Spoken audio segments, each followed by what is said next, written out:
Sheesh Mahal, villain और नूर इस वक्त शावर के नीचे खड़े थे। शावर का पानी उन दोनों को भिगो रहा था। विलेन जहाँ शर्टलेस नूर के सामने था, वहीं नूर के कपड़े उसके बदन से लिपटे हुए थे। एक दूसरे को देखते हुए दोनों की सांसें थम रही थी। विलेन के हाथ नूर की कमर पर थे और वो झुककर बेहद प्यार से नूर की गर्दन को चूमने लगा। नूर की सांसें गहरी हो चली।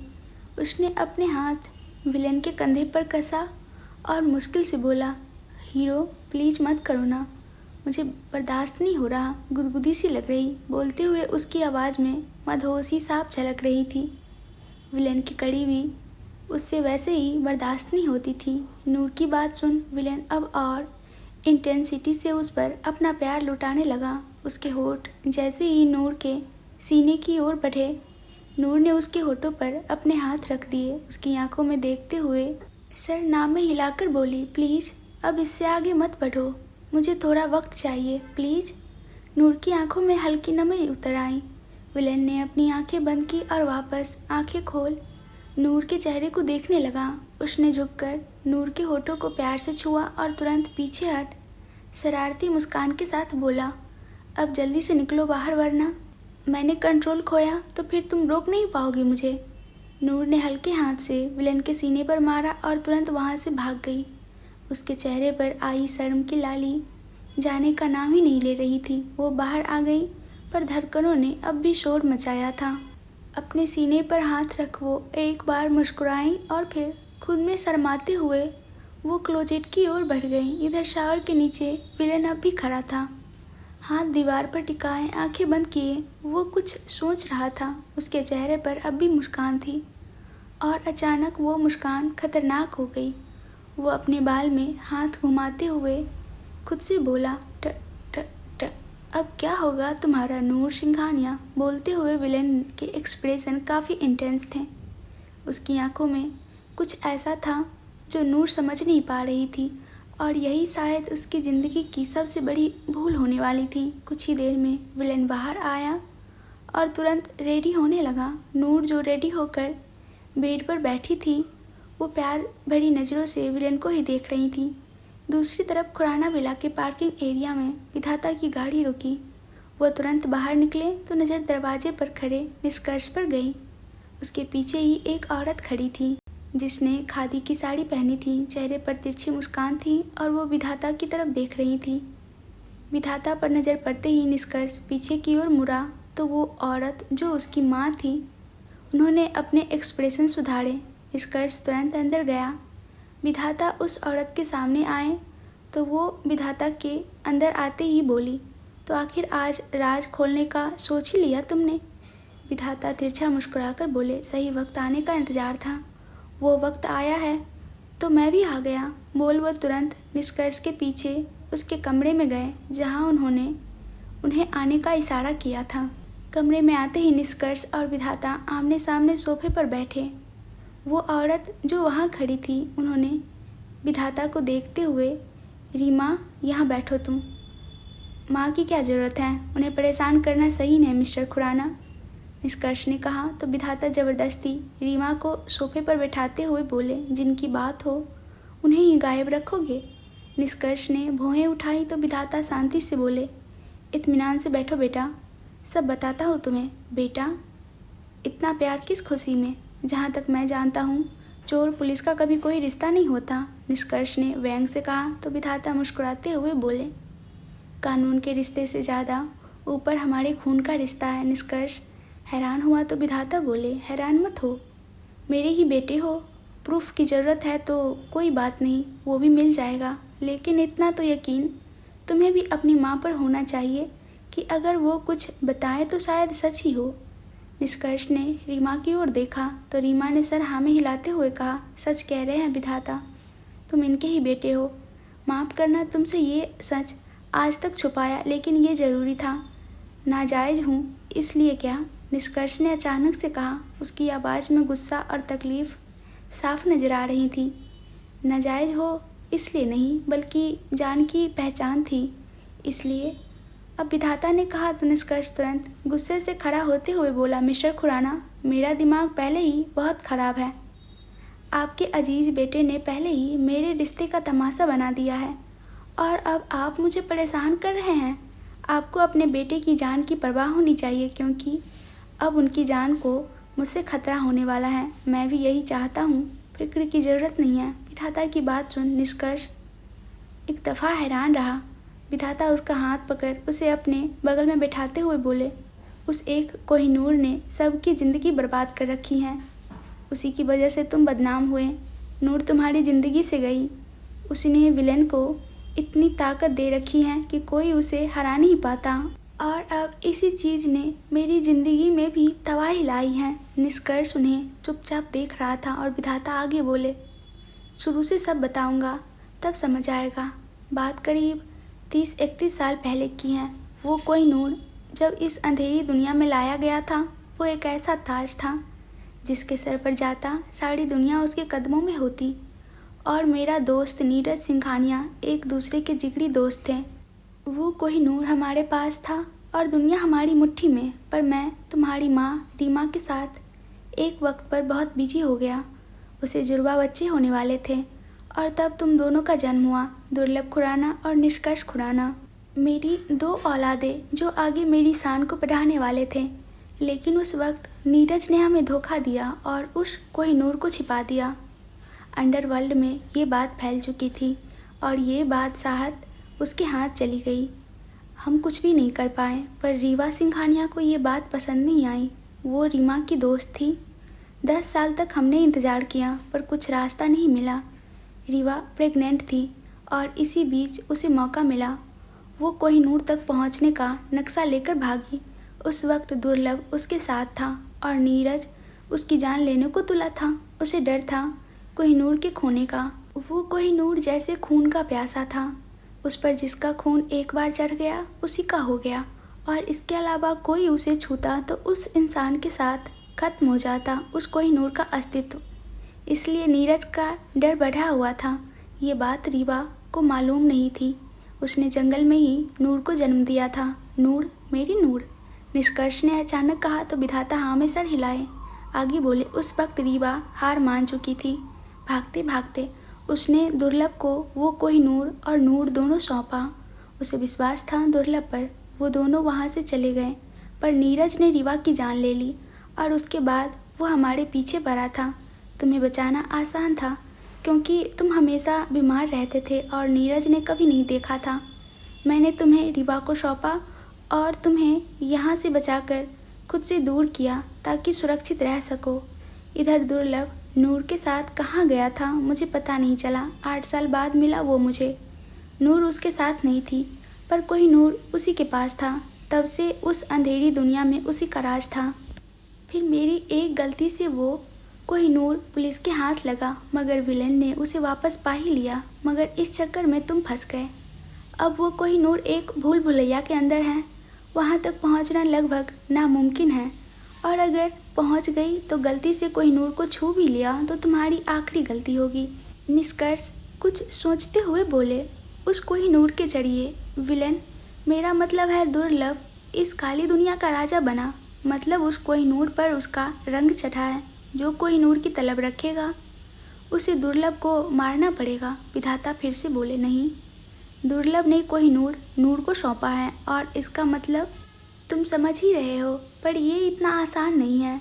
नूर की बलि चढ़ाई जाएगी, इसलिए उसके जिस्म का हर एक कतरा खून जब तक उस कोहिनूर से होता हुआ नहीं जाता तब तक कोहिनूर को कोई छू भी नहीं सकता। यही नियम है। या तो नूर को उसे खुद हमें दे दे या हमें उसे मारना होगा। आपका बेटा प्यार करता है ना नूर से। बादशाहत उसके हाथों में है, तो आप ये सब क्यों कर रहे हैं? निष्कर्ष की बात सुन विधाता गुस्से और तकलीफ के मिले जुले भाव से बोले, जब तक नूर वापस नहीं आई थी तब तक सब सही था, लेकिन विलेन अब बगावत करता है। वो उस बादशाहत को बांटना नहीं चाहता जिसकी वजह से मैं अपने बीवी बच्चों से दूर हुआ। अब वो मुझे ही आंखें दिखाता है। तुम्हारी भी तो गुनहगार है। इज्जत छीनी है, बीवी छीन ली है, इतनी तकलीफ मिली, अपने बाप से दूर रखा। मुझे तो उसकी हरकतों से नफरत हो गई है। क्या तुम्हें नहीं होती? उसे बर्दाश्त करने का दिल नहीं करता। विधाता निष्कर्ष को तिरछी नज़रों से देख रहे थे। जो किसी सोच में था, और फिर वो अचानक से विधाता के गले लगते हुए बोला, I am always with you dad. और उस विलन की दुनिया तो हम उजाड़ कर रहेंगे, आप मेरे साथ हैं ना। विधाता के चेहरे पर तिरछी मुस्कान थी, जिन्हें छुपाते हुए उन्होंने सर हाँ में हिलाया। वहीं रीमा भी उन दोनों को देख अजीब तरह से मुस्कुरा रही थी। निष्कर्ष से बात करने के बाद विधाता जब खुराना बिला से निकलने लगे तो रीमा उन्हें नीचे तक छोड़ने आई और उन्हें जाते देख तिरछा मुस्कुराकर बोली, मान गए तुम्हें विधाता खुराना। अपने दोनों बेटों का अच्छे से इस्तेमाल किया तुमने। इस खेल में असली खिलाड़ी तो तुम ही हो। उसकी बात सुन विधाता कुछ बोलते उससे पहले ही उसकी नज़र उसके पीछे आ रहे निष्कर्ष पर गई। वो कुछ बोले नहीं, मगर उसकी मुस्कान देख रीमा सब कुछ समझ गई। कुछ देर में विधाता वहाँ से जा चुके थे। वहीं दूसरी ओर शीश महल सभी इस वक्त ब्रेकफास्ट के लिए डाइनिंग टेबल पर आए हुए थे, मगर सारांश और अवनी इस वक्त हॉल में थे। सारांश ने अवनी को अपने सीने से लगा रखा था और अवनी उसके सीने से लगी सिसक रही थी। सारांश उसके सर पर हाथ फेरते हुए बोला, तुम ठीक तो हो ना? तुम्हें कुछ हुआ तो नहीं? कितना ढूंढ रहा था तुम्हें अवनी, तुम्हें कहाँ ले जाया गया था? अवनी सारांश से अलग हो उसे देखते हुए बोली, मैं तुम्हें सारे सवालों का जवाब दूंगी, लेकिन उससे पहले मुझे नूर से मिलना है। नूर का जिक्र सुनते ही सारांश गुस्से से बोला, तुम्हें अब भी नूर की पड़ी है? तुम्हें मालूम भी है ये सारी चीज़ सिर्फ नूर की वजह से हुई है। जब से नूर हमारी ज़िंदगी में आई हैं तब से सब कुछ बर्बाद हो चुका है। उसने तुम्हारे भाई की ज़िंदगी बर्बाद कर दी और मेरे भाई की भी। बोलते हुए वो अचानक से रुक गया। जब विधाता की बातें उसके दिमाग में घूमने लगी कि वो विलेन का सगा भाई नहीं है, वहीं अवनी का ध्यान सारांश की बातों पर नहीं था, क्योंकि सीढ़ियों से आ रही नूर पर उसकी नज़र थी, जो फिलहाल अकेली थी। अवनी की आंखों में चमक आ गई। वो नूर का नाम लेते हुए तुरंत उसकी ओर बढ़ी, लेकिन नूर तक पहुंच पाती उससे पहले ही पीछे से आ रहे विलेन ने नूर का हाथ अपने हाथ में थाम लिया। नूर की नज़रें अवनी से होते हुए विलेन पर चली गईं और वो धीरे से मुस्कुरा दी। विलेन भी नूर को देख मुस्कुराया और फिर नज़र अवनी की ओर चली गई।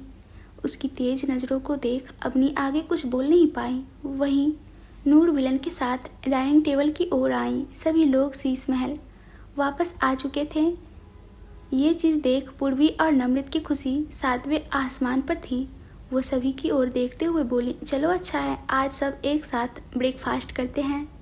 सभी बैठते उससे पहले ही विलेन नूर का हाथ पकड़ कसते हुए बोला, मेरे पास तुम लोगों के लिए एक खुशखबरी है। सभी लोग अपनी जगह पर रुक गए और हैरानी से विलेन की ओर देखने लगे। विलेन ने अपनी नज़र नूर की ओर प्यार से मुस्कुराते हुए बोला, मैं अपनी कोहिनूर से शादी करने वाला हूँ, वो भी एक हफ्ते के अंदर।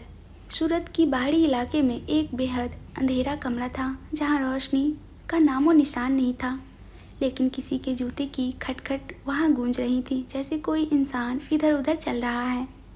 चांद की आती रोशनी में जब वो इंसान खड़ा हुआ तो उसका अक्ष हल्का नज़र आ रहा था, मगर फिर भी चेहरा साफ नहीं था। वो सामने चांद को देखते हुए कुछ सोचते हुए बोला, विलेन को ख़त्म करना है तो कोहिनूर को पाना होगा, और कोहिनूर को पाने के लिए नूर को ख़त्म करना होगा। ओह नूर, तुम बीच में आकर बड़ी गलती कर दी। तुमसे तो मुझे अलग से हिसाब पूरे करने थे, लेकिन पता नहीं विलेन के हिसाब में ही तुम्हारी भी जान जाएगी। वो थोड़ा रुक कर कमरे के अंदर बढ़ते हुए बोला, इसमें मेरी भी गलती नहीं है बेटे, तुम्हारे डैड क्या करे।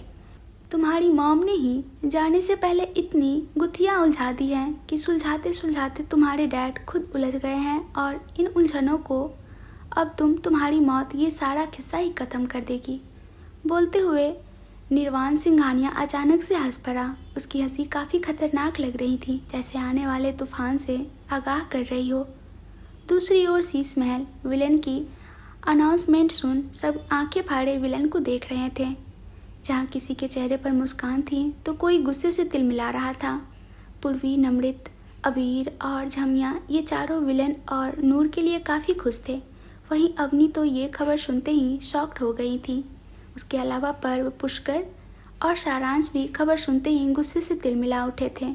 अवनी तुरंत नूर की ओर बढ़ते हुए हड़बड़ाकर बोली, नूर, तुम ये शादी नहीं कर सकती, गलत कर रही हो तुम, मेरी बात सुनो। उसकी बात पूरी होती उससे पहले ही विलेन नूर के सामने आया और उसे घूरते हुए बोला, क्यों शादी नहीं करेगी वो मुझसे? तुम्हें क्या परेशानी हो रही?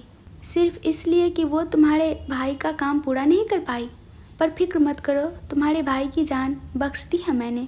उस पर से सारे इल्ज़ाम हट चुके हैं और नूर अब उससे आज़ाद हो चुकी हैं।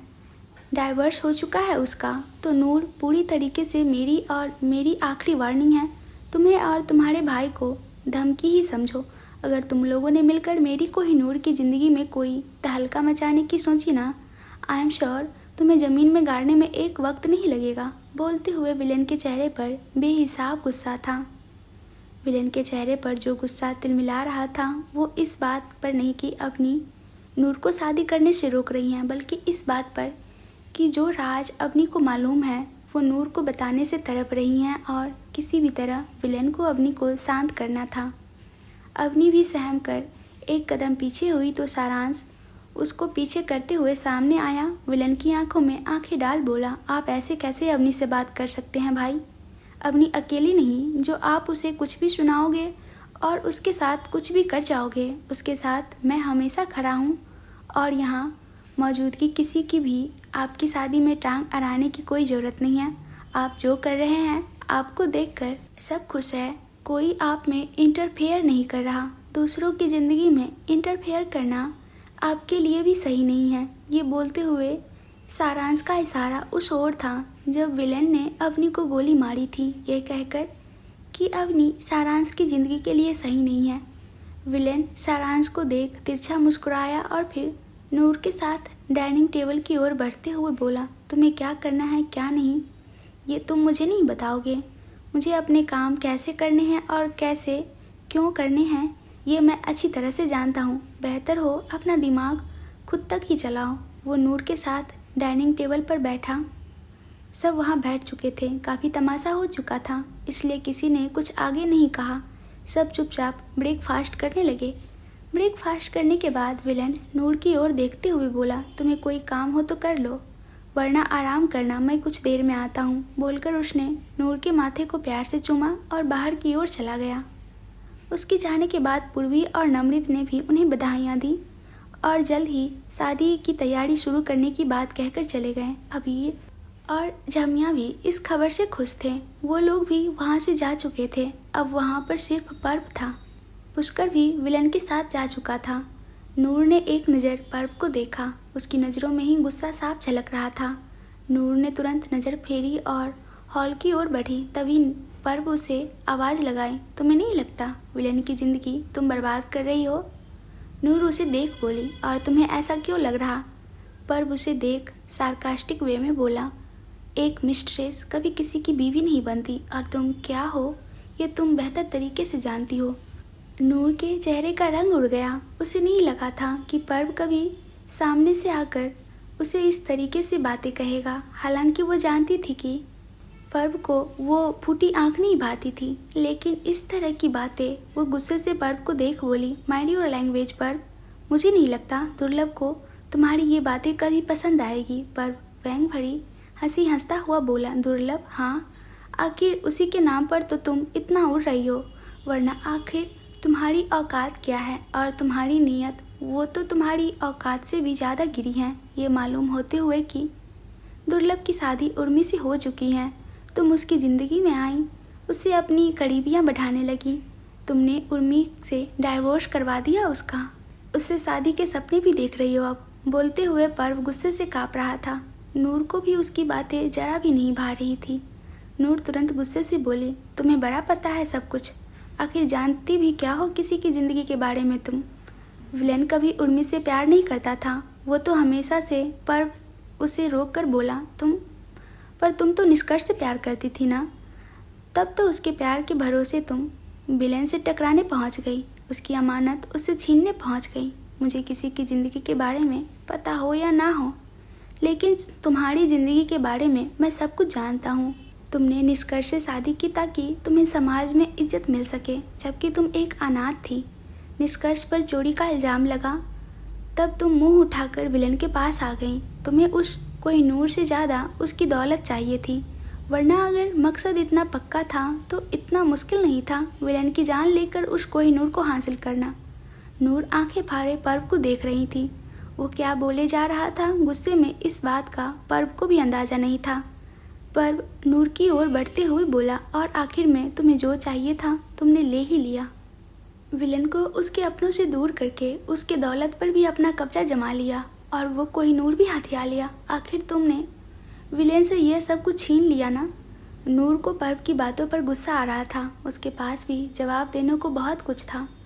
आखिर उसने अपनी ज़िंदगी में क्या नहीं कुछ नहीं झेला था सबकी वजह से, और आखिर में सारा इल्ज़ाम उसी पर आया था। लेकिन वो शांत लहजे में बोली, जब तुम्हें कुछ पता ना हो पर्व तो बातें सोच समझ कर बोलनी चाहिए। कब कौन सी बात खुद पर भी भारी पड़ जाए ये पता नहीं चलता। नूर की बात सुन पर्व गुस्से से तिलमिला उठा। उसने नूर को जोर से पीछे धक्का दिया और गरजते हुए बोला, तुम्हारी इतनी औकात कि तुम मुझसे जुबान लड़ाओगी। आखिर तुम हो कौन? एक दो कौड़ी की रखेल हो जिसने सबकी जिंदगियां बर्बाद कर दी हैं। तुम्हारी वजह से विलन ने अपना सब कुछ खो दिया, अपनी इज्जत जो तुम्हारे नाम के साथ जुड़ने के बाद ही मिट्टी में मिल चुकी थी। उस कोहिनूर को तुमने अपने नाम कर वो उससे छीन ली। उसके अपने, उसका परिवार जो तुम्हारी वजह से विलेन से दूर हो गया। तुमने सब कुछ विलेन से छीन लिया। नूर पर्व को धक्का देने की वजह से पीछे टेबल से टकरा गई। उसके पाँव में चोट लगी, लेकिन ज़्यादा तकलीफ पर्व की बातों से हो रही थी। उसे पता नहीं था कि इतना सब कुछ हो गया, जबकि उसे किसी चीज़ के बारे में पता नहीं था। पर यह सच था, बाहरी दुनिया हो या अंडरवर्ल्ड, सब जगह इस वक्त विलेन और नूर की खबरें ही छाई थी। सारी न्यूज़ चैनल पर बस एक ही न्यूज़ चल रही थी, दुर्लभ खुराना ने अपनी बीवी को अपनी मिस्ट्रेस के लिए तलाक दिया और उसके बाद अब वो उसे शादी करने वाला है। वही अंडरवर्ल्ड में भी सबको ये बात पता चल चुकी थी कि कोहिनूर नूर के पास है। वहाँ अलग ही तहलका मचा हुआ था, पर नूर उन सब से बेखबर थी। लेकिन पर्व ने अब उसे सारा सच बता दिया था, जिसे सुनकर नूर काफ़ी हर्ट हुई थी। नूर एक नज़र पर्व को देख धीमे से बोली, मेरी कोई गलती नहीं है, और वो रोते हुए तुरंत अपने कमरे की ओर चली गई। वहीं पर्व गुस्से से तिलमिला रहा था, लेकिन उसके चेहरे पर अचानक एक तिरछी मुस्कुराहट तैर गई। वो शीश महल से बाहर निकलते हुए किसी को कॉल लगाकर बोला, तुम्हारा काम हो चुका है, बस आगे का काम तुम्हें अच्छे से करना है। वहीं दूसरी तरफ विलन इस वक्त एक कमरे में था। वहाँ ढेर सारी फाइल्स रखी थी। उनमें से एक ही रेड कलर की फाइल वो अपने हाथ में लिया। विलेन तिरछा मुस्कुरा रहा था। वो बोला, अब बस सामने वाले को उसकी चाल चलने की ज़रूरत है। सबने इस विलेन को दूध पीता बच्चा समझ रखा है, जो उसे कुछ समझ नहीं आएगा। पर सब भूल रहे हैं कि विलेन हर वक्त उनके एक कदम आगे रहता है। उन सबको उन्हीं की चाल में अच्छी तरह से उलझाया नहीं तो मैं भी दुर्लभ खुराना नहीं। विलेन ने उस फाइल पर हाथ चलाते हुए कहा, और सबसे ज़्यादा मज़ा मुझे अपनी कोहिनूर के साथ खेलने में आएगा। बोलते हुए वो अचानक से हंस दिया। कहानी का आगे का भाग सुननी है तो कमेंट्स करके बताइएगा। वीडियो को लाइक कर लीजिएगा।